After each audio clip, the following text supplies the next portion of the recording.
Oh, oh, oh.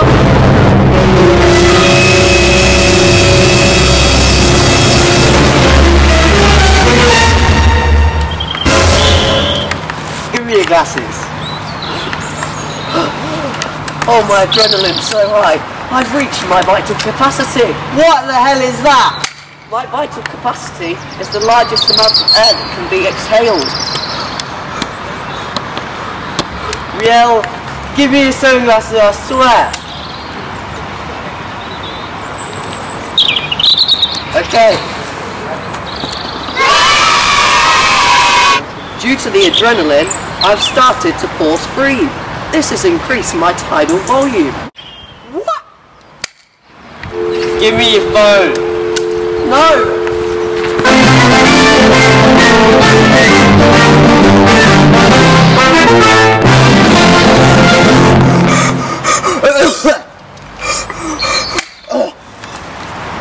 You're breathing heavily because you've done exercise. This is called forced breathing. What's that? Forced breathing is when you start to do exercise. More air is inhaled and exhaled and the rate of breathing changes. This is called forced breathing. That makes sense. Oh, man, have your glasses back. Oh, thanks. I'm sorry. I just don't want to have maximum exhalation and have no residual volume. You know, a little bit of air left in your lungs so they don't collapse. And we're both in oxygen debt, which is when our body needs more oxygen to recover from the exercise. Let's go get a drink and return to our tidal volume, which is our normal breathed in, breathed out air. Inspiration, which is breathing in. The intercostal muscles will contract, the ribs move up and out, and the diaphragm contracts and flattens. Chest expands, which increases the space. Air pressure in the lungs decreases. Air is drawn into the lungs through the nasal cavity. Expiration, which is breathing out, intercostal muscles will relax. The diaphragm will also relax, becoming domed. Chest becomes smaller and the air pressure increases. Air is expelled from the lungs through the nasal cavity.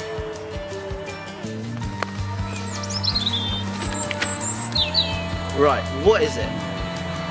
Aerobic respiration is cellular respiration. It requires oxygen to generate energy. The larynx is otherwise known as the voice box, which is a hollow muscular organ forming an air passage to the lungs.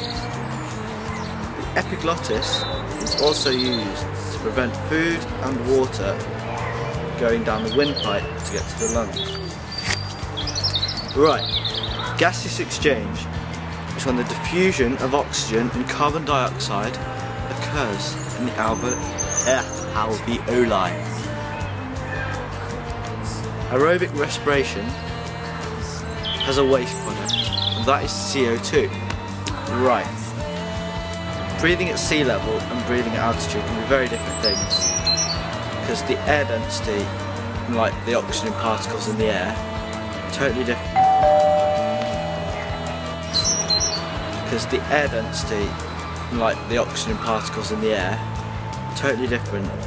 When you're at sea level, there's a lot of dense air containing oxygen, but at high altitude there's not very many. Right? Right. The diaphragm is the sheet of muscle around about there, and it's used to aid breathing.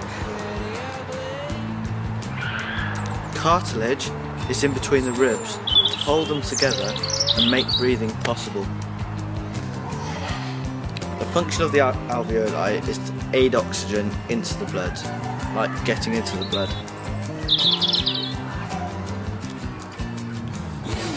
Minute volume is the volume of air breathed per minute, and inspiration is breathing in and the diaphragm flattening.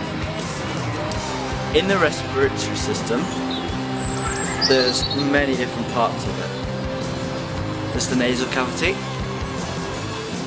there's the larynx, there's the trachea, there's the bronchi, there's the bronchioles, there's the alveoli, there's the ribs, there's the intercostal muscles, and there's the diaphragm. Right, so the nasal cavity, this is where air enters the body during breathing, as you can see here.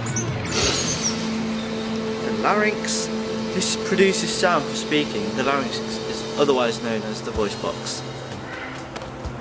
The trachea, this is where air passes the trachea into the lungs. The bronchi, the trachea splits into two bronchi, carrying air to the lungs. Bronchioles, this is what take air to the alveoli, sorry. The alveoli are small air sacs with large surface area for gaseous exchange. Obviously the more surface area, the more gaseous exchange that's happening, which is, by the way, oxygen getting into your bloodstream. Intercostal muscles, this is what helps movement. Chest expands when we breathe, so that means when we breathe the lungs get larger and so forth, and so the ribs also get larger. And also the diaphragm muscle under the lungs contracts and moves down to expand the chest cavity when we breathe in, which is very helpful. So, what happens when the gases exchange in the alveoli? That is the question. The oxygen that's breathed in enters the circulatory system to help work the muscle. Carbon dioxide transfers from the blood back into the alveoli from the circulatory system to breathe out with oxygen, water and nitrogen. Oxygen, water and nitrogen. The capillaries covering the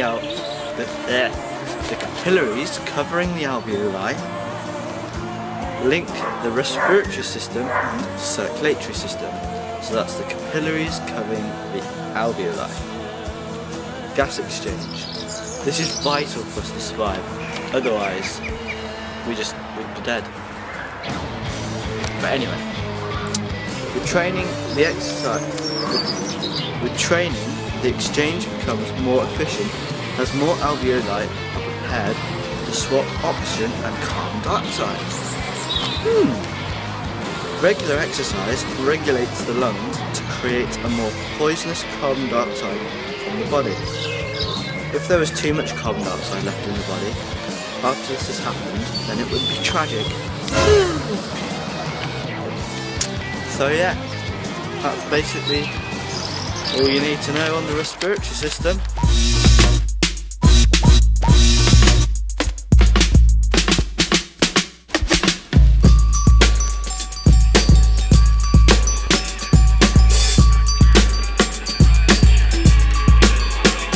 I got the juicy mother goose, both did their